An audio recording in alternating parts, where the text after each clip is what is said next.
Welcome to the Messy City Podcast, where we talk with the people who design, plan, build, develop, or even just think about how to create beautiful, successful, and humane cities and towns. Let's learn from each other and create places we truly care about.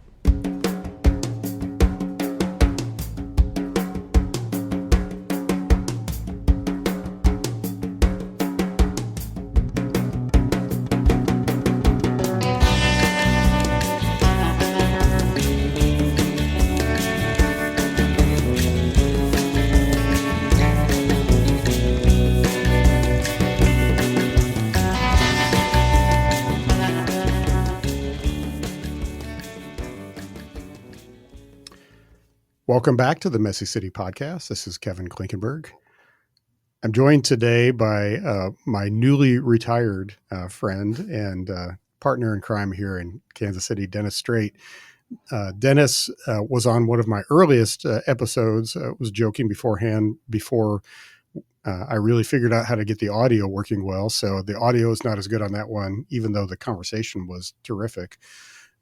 And now I'm even happier because I get to have him here in the studio, and we can talk about things that are going on in Kansas City, but also we have I think a few pieces related to the Strong Towns conversation and housing in particular we want to hit on. So, Dennis, welcome to the show. Kevin, thank you for having me. Right. And it's good to see you again. Yeah, I know. It's always good. It's always good. We always say that we don't do this nearly enough. So there's probably an awful lot we can cover. Dennis was a man who professionally has worn many hats: architect, landscape architect, planner, and one of the principals with multistudio before he retired here in Kansas City, but also was really a primary force behind creating this speaker series in Kansas City called Making a City We Can All Afford. Did I get that right?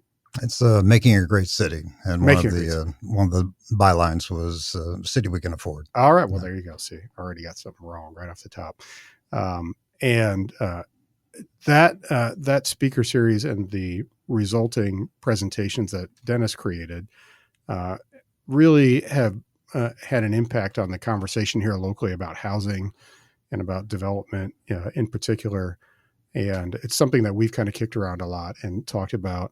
And it's, in some quarters well received. You've had other quarters where that was not well received at all. That's true. And I'm impressed that your meter can measure impact at that scale. It's been surprising to me how well received most of the presentations are, and how hard it is to move that needle. Maybe it'd be interesting for a second to talk about like where it was not well received and what was some of the pushback that you heard. Well, the primary place that wasn't well received was north of the river, because I think there was a preconception that what I was coming up with a city versus suburb discussion, which is the wrong way to frame it. And the folks that were there to respond to what the presentation I gave already had their response prepared before I gave a presentation, so they didn't really get the benefit of the point I was trying to make, which is that cities they need to be attentive to their both sides of the ledger. How much it costs to run the city, to create the infrastructure, to maintain the infrastructure. And then the good you're getting out of that investment from private investment. And you want to get that balance so you're getting good tax revenue so that you're able to do the things that you want to do as a city.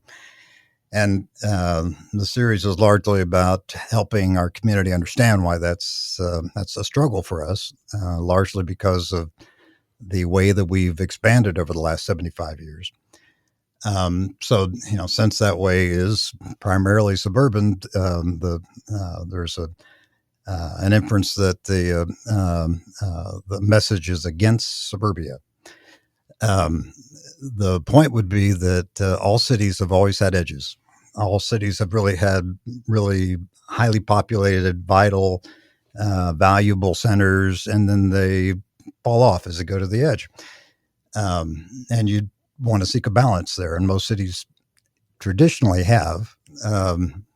But since we adopted a car-based development style over the last 75 years, Kansas City and others um, have dissipated their vitality in such a way that they're really not able to generate the resources they need.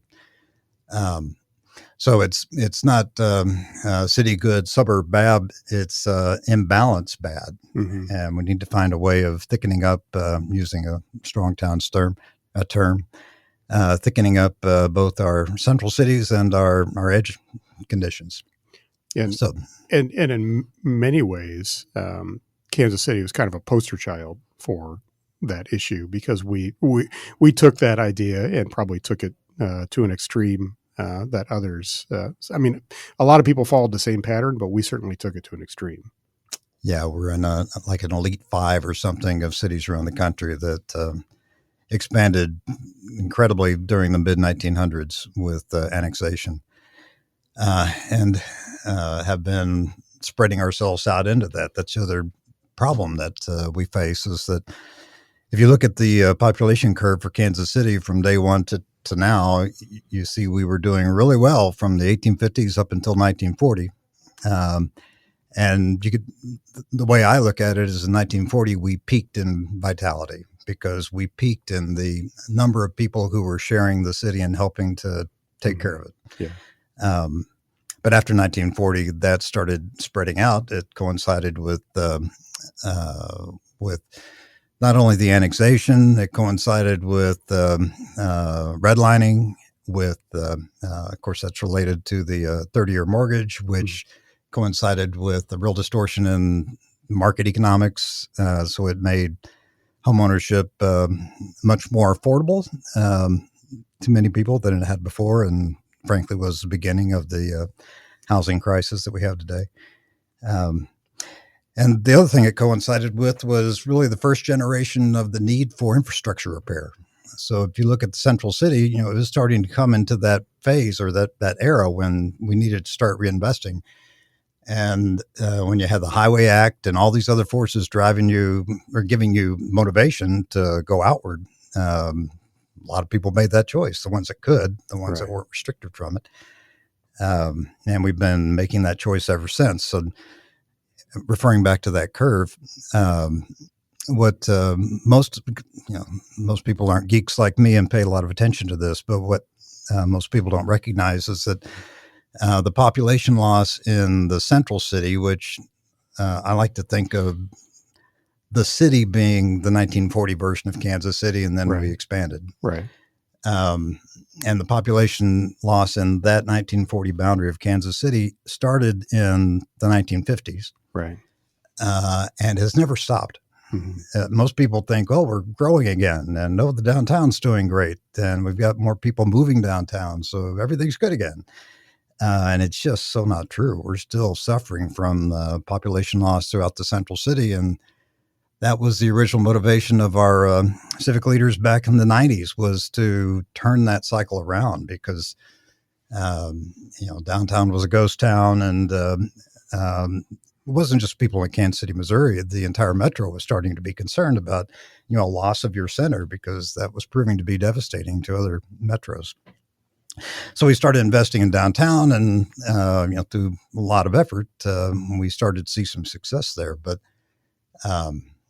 we're still losing population at a much greater rate in the central city than we're achieving with new population, new people moving in with the investments downtown. I'll share some stats with you since they're fresh on my mind. Please do.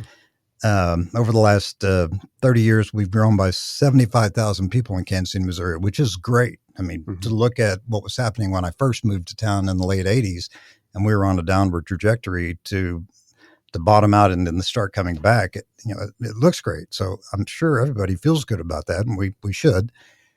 But when you look closer at it, what you find is that during that same 30 years, we had the downtown success story, thank goodness. And we gained about 10,000 people over that 30 years in the downtown area. Meanwhile, we lost about 35,000 people everywhere else in the central city. So the net is between now and 1990, we've lost another 25,000 people or so. So if you've grown by 75,000, you have to account for that 25 you lost. So that means we have about 100,000 new residences or new people that we've accommodated in the extended Kansas City. In that part of Kansas City that the Strong Towns group has showed us doesn't really generate enough revenue based on the private development side of the equation to satisfy the need in terms of public sector return on investments. So it's not the kind of growth that makes you healthier. And it's the thing we need to find a way to get back into balance in. And at this point, Kevin, I've been rambling so much, I'm not sure if I answered your original question. I'm not sure I remember the original question, so it's okay. We're even now. No, this is like a regular conversation. Yeah, well, yeah, exactly. That's the point. So I as you're talking about it, it kind of makes me also think about the conversation we've had many times, just focusing on the Midtown area, because that's what I do. It's what my work is, and I just like to repeat the numbers because people often don't believe me. And a lot of people in Kansas City, Missouri in particular would say, well, Midtown, that's the nice part of town. It is a nice part of town. Yeah. I like it. It is definitely more successful than other parts of town. But in the 1950 census year, it had 73,000 people. In the 2020 census year, it had 28,000 people. And those were all the neighborhoods, State Line to Troost, Crown Center to Brush Creek to the Plaza. So that's a 2/3 population decline in that time period. And a lot of people will say, well, but we've had all these like new buildings and people are moving in. And we have had new buildings and we have had new apartment buildings and we've had people, some people coming back to the city, which is really cool. We'd like to see more of that. But even over the last decade, the population's flat in that part of town. And so there are some people who butt heads with me will say kind of, so what, they like it the way it is. And I say, well, that's all well and good, but there's all these things that you also say you want to have as part of living in a city. You want to have lots of successful local businesses. You want to have fast and frequent public transportation. You want to have vibrant schools. We have to have people to have those things. And the city, this part of the city was built for more people to begin with. It was built for vastly more people than what are there today. And so it's a huge challenge. The interesting thing about that, Dennis, is I did have Joe Minicosi run the numbers one time. Joe is his firm Urban 3, and he's famous for running these kind of value per acre analyses of neighborhoods and cities and towns. And even with that population decline, the Midtown area produces 6 times the revenue on average of the average Kansas City, Missouri neighborhood, even with that population loss. So it shows you, just how much value that area created to begin with. And for anybody who's not like familiar with this part of town, it's really just very typical, I would say, early 20th century neighborhoods, late 19th to early 20th century neighborhoods. In my neighborhood, the one that I live in this part of town, I think 3/4 of the lots are still single family houses. But there's lots of apartments, especially smaller apartment buildings mixed in and commercial spaces and everything else. So it's not like this is, this is not the Upper East Side of New York. It's not Midtown Manhattan. It's not that kind of area, but it still has incredible value. And it still produces a lot of value relative to the city. And I know you've done similar calculations relative to Westport. Well, Urban 3 just completed economic development impact study for us in Westport. I'm part of the Westport Regional Business League board, and it showed the impact that Westport has. Westport's a tiny little half-mile square original town of Westport, so it's a postage stamp compared to the extent of Kansas City, Missouri. But When you compare those two, the value within that little half square mile is 16 times more than the average square mile outside of it.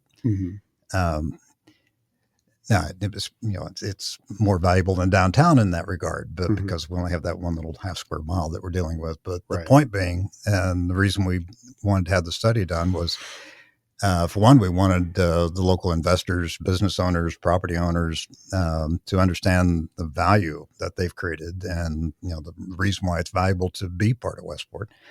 But we also wanted our city leaders and decision makers to have tools available to understand where good is coming from. I listened to one of your recent podcasts, and there were comments about, we shouldn't run a city like a business. I don't know if I agree completely, but I'll at least put out there that we should at least run it more like a place management organization. Where you really care about, taking care of the wealth that you've inherited and the safety of the people you're responsible for, and the value that they provide every day. And I think we've lost sight of that role of city governance. And in Westport's case, we're just trying to bring attention back to that so that we do. Take care of those places that are providing good back to the city. And it's not just Westport. It's from what Minikazi's study has showed us, it's everything from the river down to almost Waldo, state line to Truce now is essentially the economic engine that runs the much greater Kansas City area, Kansas City, Missouri area. And we don't think of it that way. We think of it as, they've got their own CIDs, so they should take care of themselves, which, if you understand CIDs, was never the intent of a CID.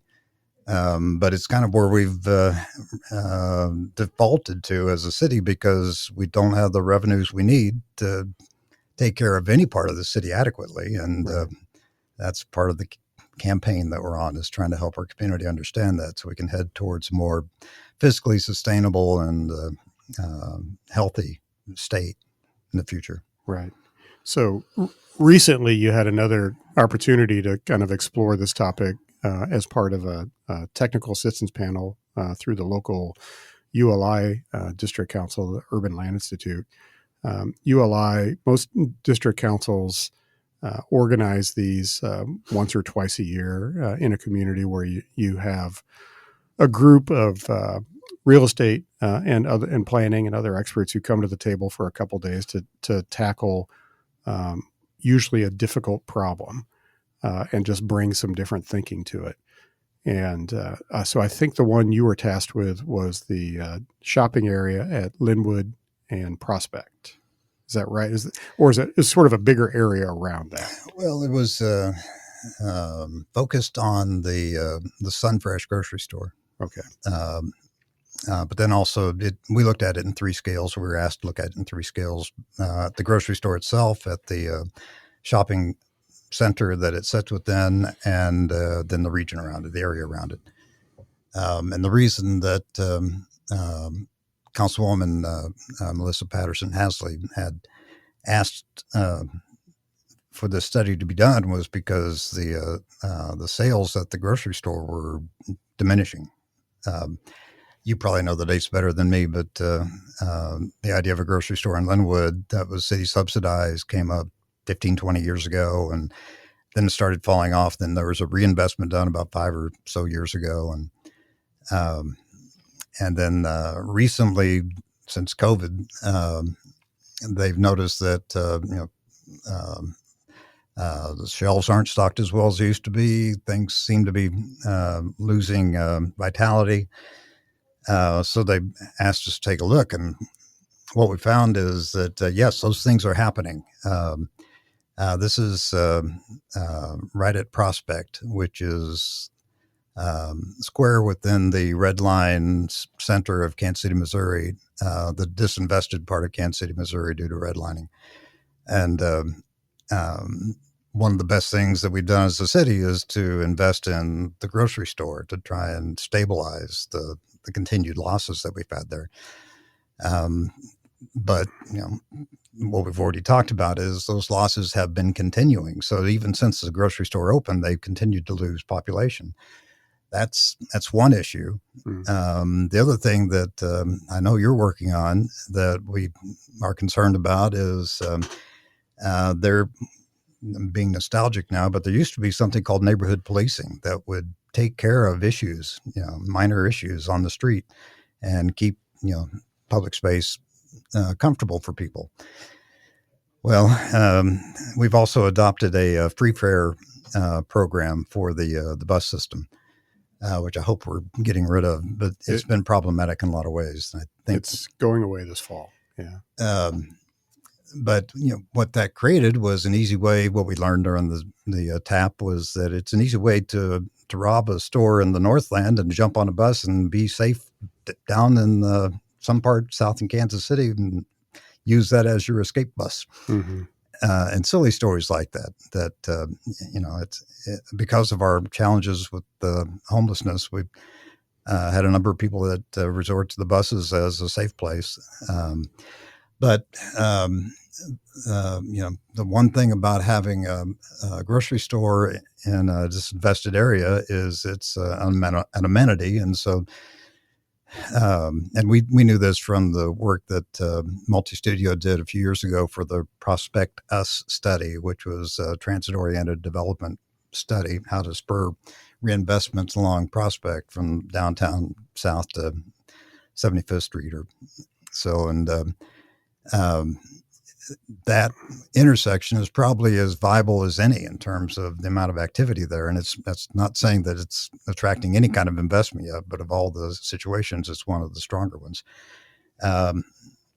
And so having that activity there means it's attractive. It's an attractive nuisance to people that like to create nuisances. So that with our challenged ability to police the way that we used to, we've got prostitution happening there, drug sales, drug use, panhandling, harassment, if not outright threats, to people who are wanting to shop.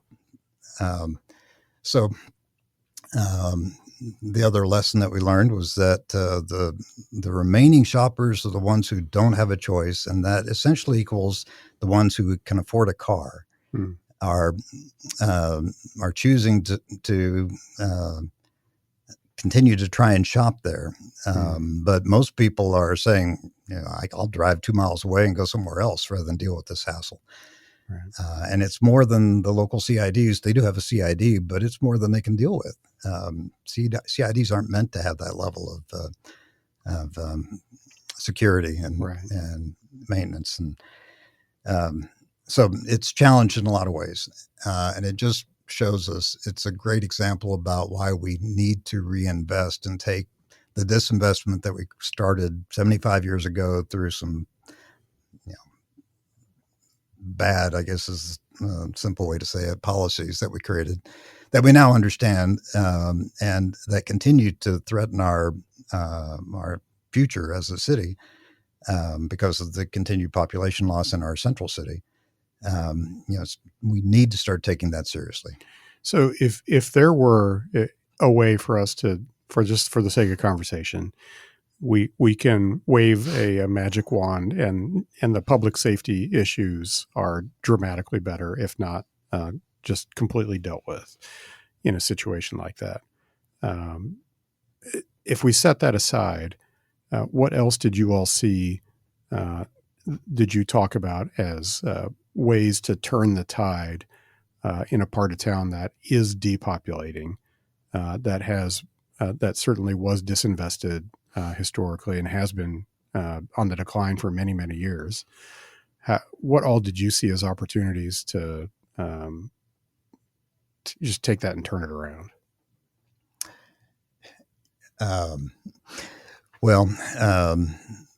So there's the kind of the tactical urbanism approach or septet approach, where you kind of clean up, fix up, and improve the physical environment. So you address the broken window syndrome. So doesn't feel like a place where you can do wrong. It feels like a place people care for. That was one of the things that the group recommended, and they gave a series of improvements that could be made to the area around the store to address those kinds of issues, which is a relatively minor investment and a way to at least change the implicit expectations for how you behave when you're there and what you can expect as a patron. Um, beyond that, since you've already somehow cured the public safety side of it, it's not an easy lift because we really need to repopulate those depopulating neighborhoods. Back in the day, you were talking about Midtown. We had the same proportions. Back in the day, back in those neighborhoods around the 31st and Linwood area, and they're a fragment of what they were. Now, that's not to say they don't have neighbors and people doing good in those neighborhoods, but they're trying to do a lot with very little, and they just need more people sharing the neighborhood again like they used to have. But the market's not going to take us there because of all the things we know about what's caused the housing market to go askew. So it's going to take an intervention, and it's going to take reinvestment at a public scale in some way to start convincing people that that's a right place for private money to go. And that's a big lift that we need to be working on. So far, just a little bit north and west of there is the Beacon Hill neighborhood, Beacon Hill and Mount Prospect neighborhoods. And I want to talk about do you see what's been done there as success or not, or how do you rate and discuss the changes that happened there? So for those not familiar, these were also historically disinvested neighborhoods, a little bit further west, so a little bit closer to some of the nicer areas, some of the job centers. This one happens to be very close to a major medical complex and district, so it has the advantage of that.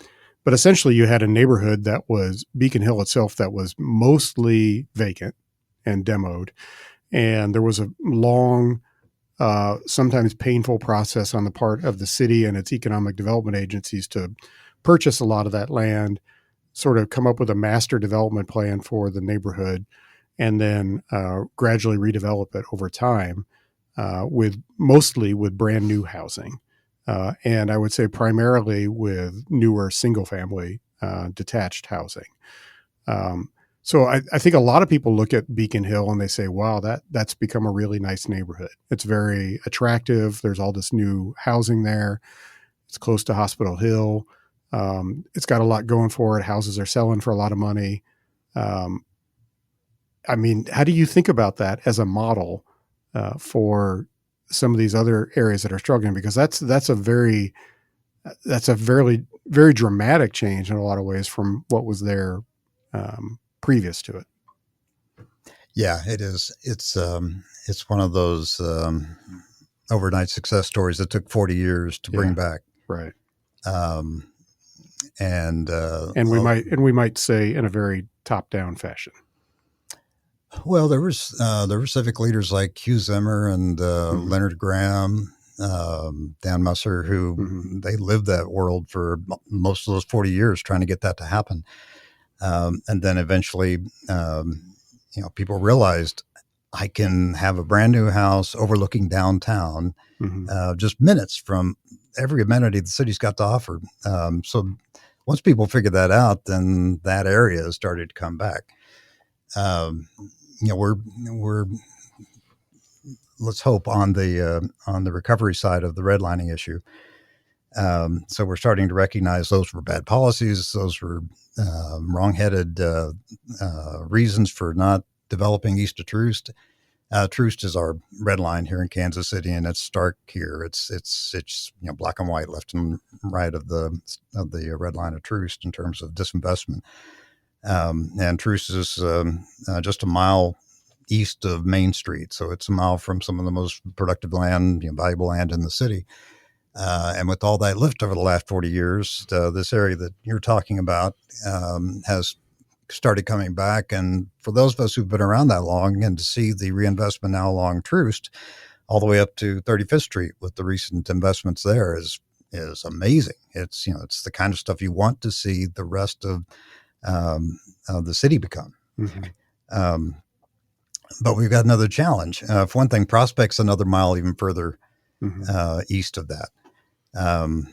So that adjacent momentum of being next to the hottest part of town along Main Street, they don't have that advantage, and Troost is coming back, but it's not that strong yet to go ahead and energize another mile to the east. And then you've got the bigger challenge now that whereas the red line used to be just an imaginary line that we created arbitrarily on a map, we've now created a barrier that's called 71 Highway that is a very clear delineation between one side and the other, and a hazard to get from one side to the other, and limited access from one side to the other, and all these things. It tore neighborhoods apart when it was cleared for construction 50 years ago, and it's never recovered. And the area we're talking about at 31st and Prospect is on that other side of the 71 Highway intervention. And that's an added challenge to convince private reinvestment to happen on that other side of Prospect. And now it should, and we should be encouraging it, and we should be trying to figure out how to take advantage of what you've already pointed out is the most, the land with the most potential in the footprint of Kansas City, because it was built for sharing, it was built for efficiency, it was built for affordability with a scale that allows people to be close in and have great access to amenity, to schools, to jobs, all those good things, and public transit. Back from the day when we had a public transit network, all those things were working. And it's hard to get all those things to work in a footprint that was created by a car-based development strategy. I don't think the profession's figured out how to solve that side of the affordability equation yet, but we know how to. It works on the other side where it was built naturally for that up until 1950, and that's where we ought to be focusing our efforts. That's where we ought to be trying to get reinvestment to happen, because we can do it in a much more efficient, much more affordable, and achieve a much higher level of return on investment with revitalization of those parts of the city. But it's going to take an effort because of all the damage we've done over the last 75 years. And there's good to work with. We need to take leadership and figure out a way to get that to happen, and not just continue in a passive approach to development like we've had for too long. So how do you get started? You've thought a lot about and talked a lot about housing, and what you've talked to me about is your housing-based economic development strategy. Does that play a role here, or how does that play a role? Okay, we're moving into the half-baked portion of the everything of the discussion. We're all half-baked. It's okay. So we've been we're into the 7th year this year of our series with the library, and it was very much inspired by the Strong Towns movement, by this recognition that Chuck Marone and others have brought to the table about how we've gotten out of balance in cities all around the country. It was also very much inspired by Joe Minicozzi's work with Urban 3, and how we can now see very clearly how healthy our cities are or are not financially through the mapping techniques they've introduced. Those two were the inaugural speakers for the Making a Great City series, and since then we've had a number of people come to the community to help us understand, why we're facing challenges, the things that cause that. As well as solutions to that, other communities and what they're doing to turn that ship around and start heading back towards a healthier, fiscally sustainable state. So this year, we're trying to take a theme or build a theme around housing, because it is the issue of the day for the country, frankly. Just accessible housing. Not having enough housing is an existential problem for not just Kansas City, but the country. And uh, we've got all sorts. We, like most cities, have all sorts of economic development strategies, and I've been reviewing those recently, and that's why I'm into the half baked mode, because I'm sure there's a lot more out there. But I can't say I can point to any of them that have a real clear urban development strategy.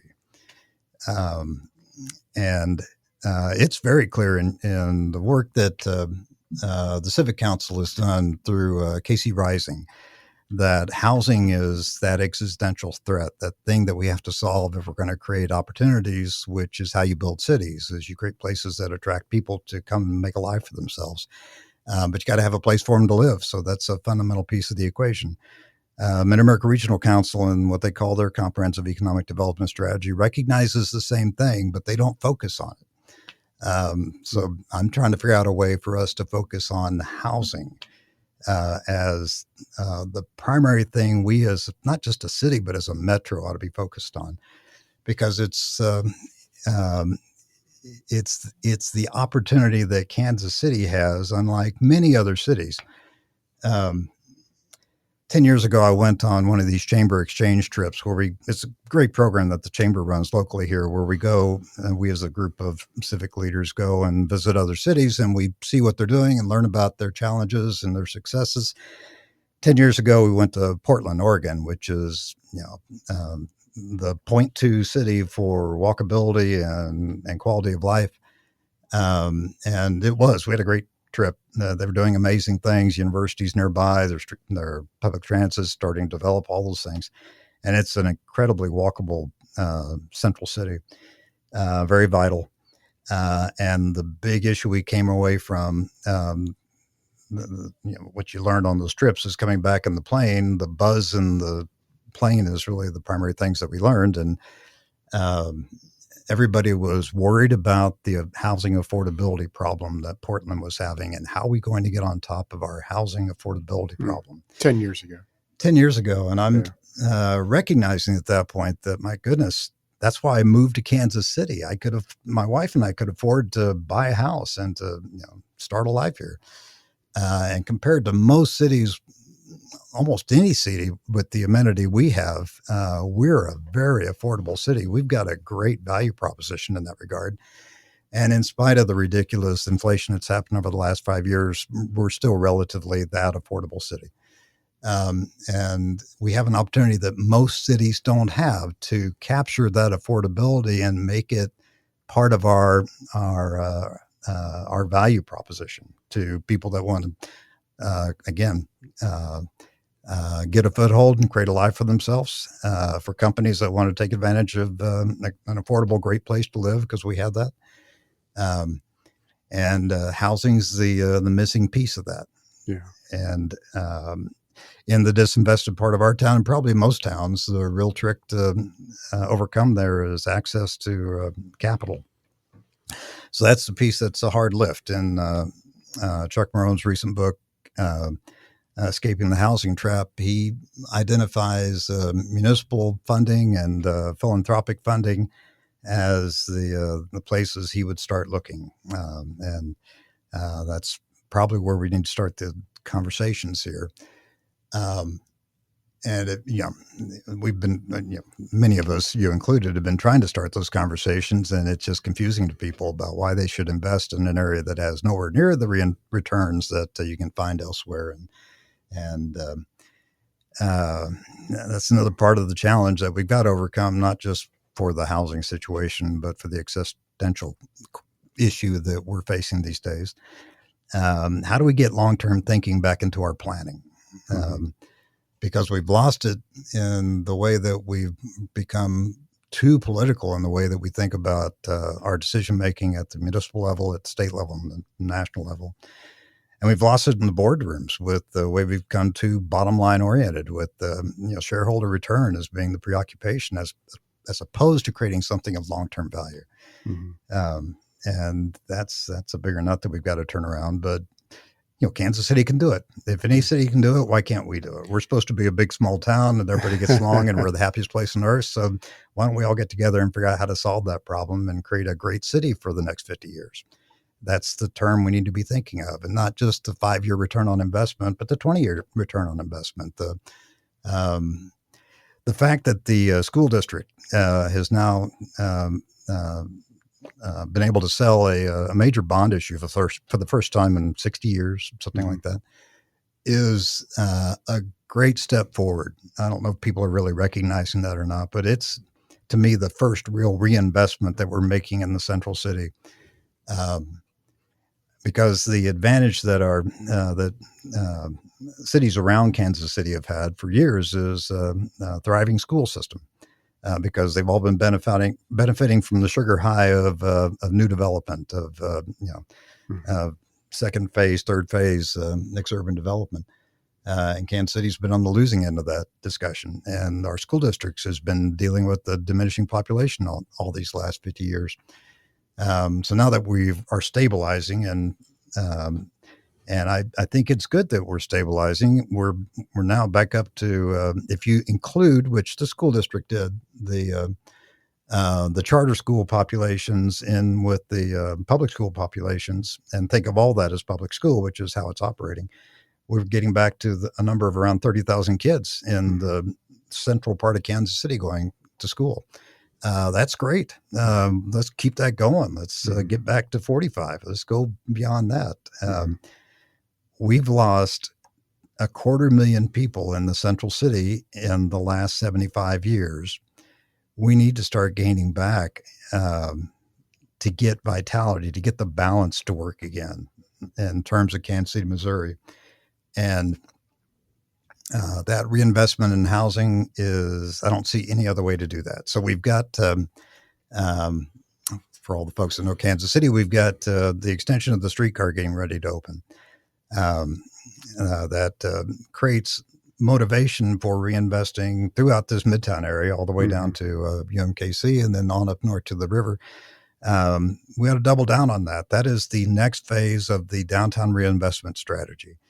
So we need to keep that momentum going. We're not even close to being done. But even with that, we're not going to be close to being done. We need to tap the momentum that's coming south and push it, willfully push it east along the corridors that we have that'll support bus transit. And we know what they are. They're the half-mile corridors at 35th, 31st, all those streets that we need to push over towards Prospect.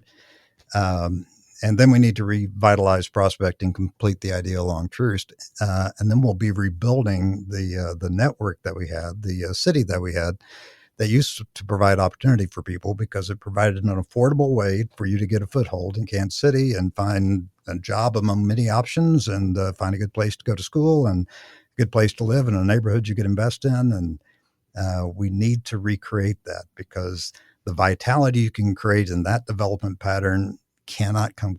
It can't be compared to the way we've developed for the last 75 years.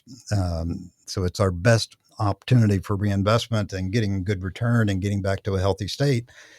Having said that, to my friends who think I'm opposed to suburbia, we need to be doing the same thing in our suburban areas. We need to be Mm-hmm. finding ways to create valuable development patterns there. Mm-hmm. With other cities have done it. We started to do it at places like Zona Rosa and even in Shoal Creek. We started doing it in some areas there where there are ways that you can build within suburban communities, centers of activity and value that can help to, again, achieve that balance that we need to get throughout the metro.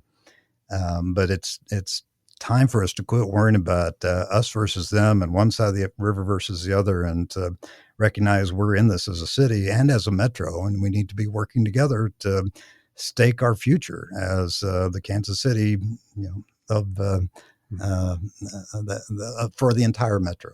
Right. It's funny that I think maybe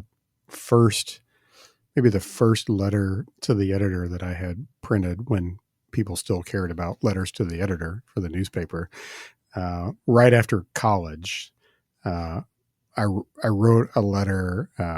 I think I had read an article about a recent TIF plan or an economic development plan that the city had done. This would have been in probably 1994 or five. And I wrote a letter to the editor that, to my shock, actually got published.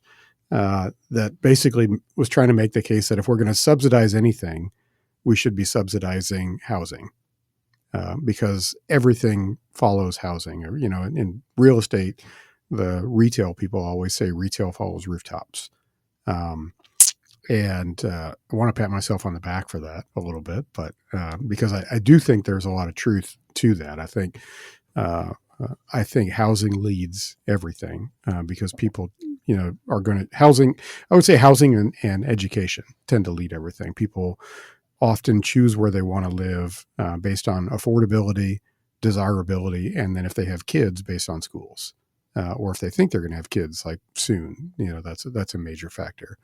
Uh, and and so it's interesting because you're right. As a city, I mean, our differentiating factor for many years was that this was a pretty affordable place to live. Mm-hmm. It was you could live in a major city, but you could actually afford a house and a really good lifestyle here compared to a lot of other metro areas. And it does feel like we've started to lose that a little bit as a region. As as we have underbuilt on housing the last 10 or 15 years. And it's an interesting balance. So one of the things that, Chuck talks about a lot are when he talks about the essence of the housing trap and the different needs that have to happen there. The people who invest in housing, who build large apartment complexes, large subdivisions, they will not build unless they can get a substantial return on it. The places where they get the best return are the places that are the most housing constrained because they're supply constrained on purpose. And that allows for a major investment. And so it's an interesting trap that we've fallen into. And part of that dilemma, I think one of the concerns you and I share is that so much of the housing supply world now is increasingly by larger and larger entities, and fewer of them, fewer larger entities that build a lot of the housing, and they build it all over the country. And so there's less responsiveness at the local level to the local demand, and it's more about what can be securitized and financialized. So in that world, what are some of if you were to tick off a few simple policy changes that you think might help get us there, what sort of things have you thought about that could help a city like ours begin to make a difference? Well, that's a long list.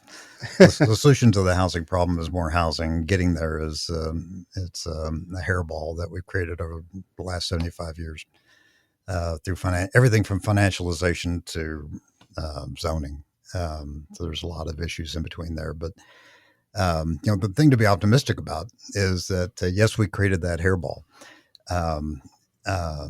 and think of all the good we can do over the years ahead, decades ahead, probably untangling that mess and essentially creating economy just by getting rid of the red tape we've created. Because I think most people would agree it's not doing the good we intended. So the simple things is it ought to be really simple to rehab a house. It ought to be really simple to build a duplex.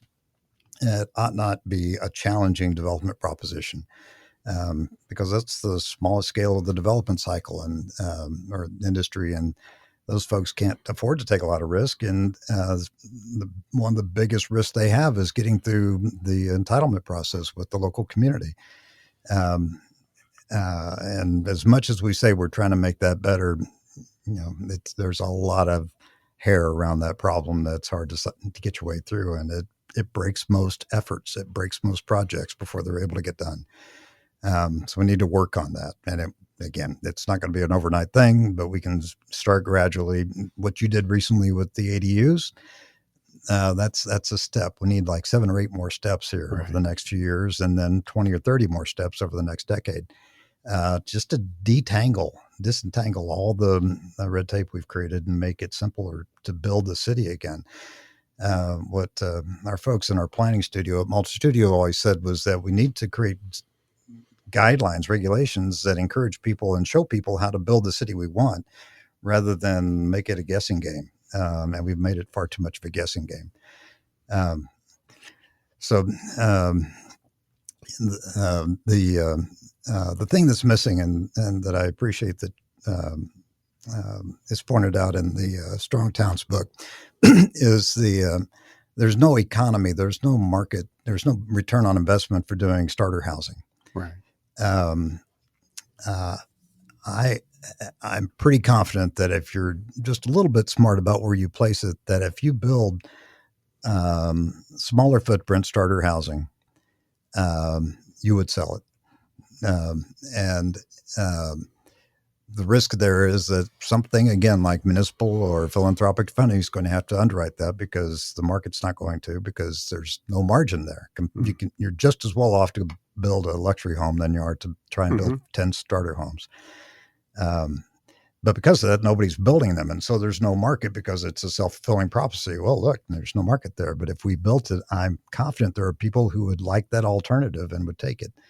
And that's one example.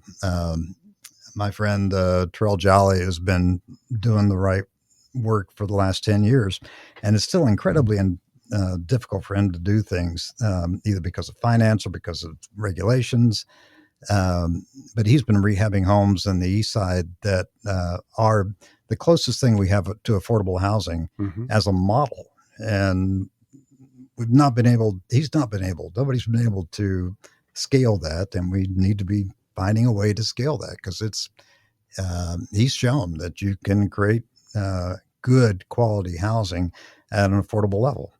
Now, we need to help people like Terrell do that, and we need to find a lot more Terrells and just start working towards the objective of building more housing.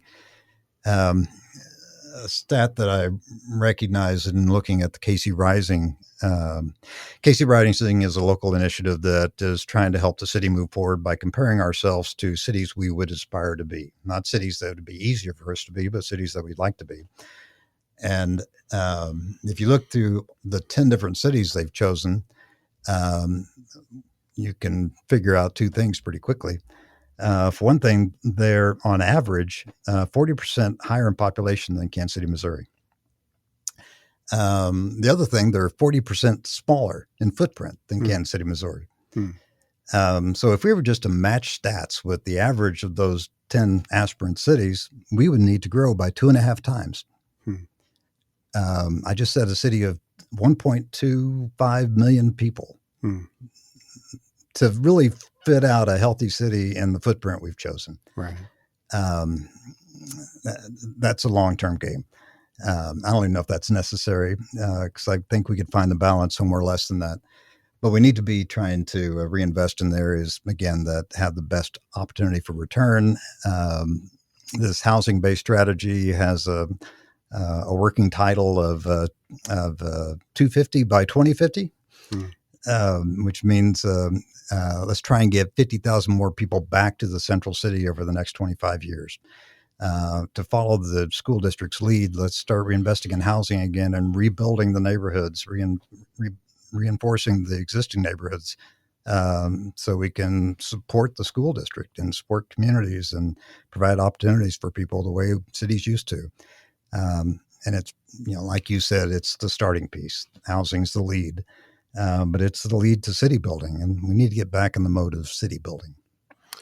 I want to ask you one final question that might have a little bit of controversy to it, just for fun, more of a design question. But our mutual friend Aaron Lubeck has been poking at people recently on social media in the fun ways that he does. I always appreciate the way he does it, but he shared a photo this week. He's been poking at people about the notion of that you have to have skyscrapers to have density, and that, the low-rise or mid-rise city is not sufficient.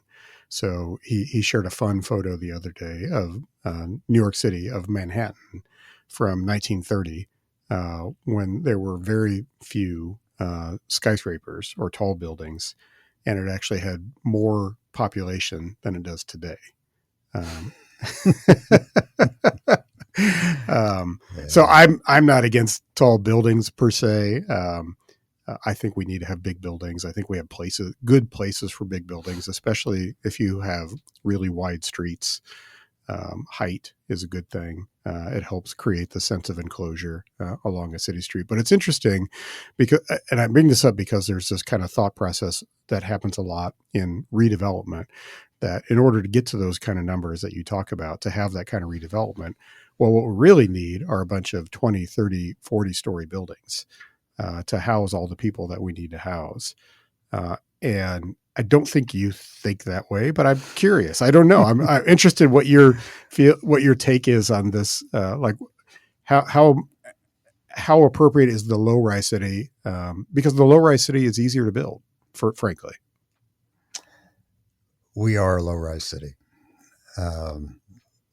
The 450,000 people that used to live here used to occupy all the buildings that are still in many of our neighborhoods. We've lost a lot of them, but there are plenty of neighborhoods around town that show you how you get 450,000 people in our original 60 square miles, and they're at most 3 stories high. So we don't even have to think about high-rise buildings. And, frankly, they have their place, but they're not a lot different than the suburban model. Part of what I think we're coming to realize is that cities are built to bring people together to share and to participate and engage and all those things. Suburbs are built to get away. And we've driven a lot of people away from our city. And that doesn't bode well for social reasons, for political reasons, for financial reasons is what we're focused on today.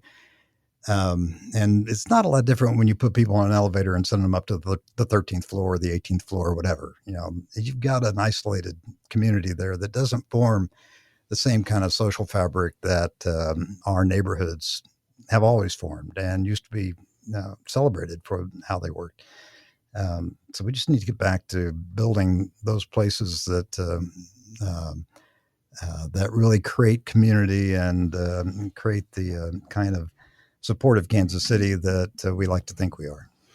Yeah, our architect Leon Creer used to, in his own way of describing it, he would say that there should be no buildings taller than 6 stories because that's about the limit at which people can walk upstairs. And he felt like the city that was really built around human beings is a lower scale city, and that doesn't. Now, when I say that people might interpret that to mean that everybody has their own house on their own lot, but it's really more about a height of building issue. So you could say the same thing about every historic city ever built, before the 1940s, going back 1,000, 2,000 years, that they were all generally lower scaled cities. So it's an interesting conversation. It's another fun theoretical one because we're going to build big buildings. We're going to build skyscrapers and that's fine. But I think it's interesting how people get fixated on these ideas that it has to mean tall buildings as the solution. So, all right, Dennis, I suppose we should stop there. That was a quick hour. So I appreciate you coming on. I'm really glad now that you are retired that you're more available. And I hope to get you in here a little bit more often. So appreciate you doing this. I appreciate the opportunity, Kevin. We don't get together often enough. So this is the way we do it. I'm happy to do it. All right. Whatever it takes. All right. Thanks. Dennis Strait. Appreciate it.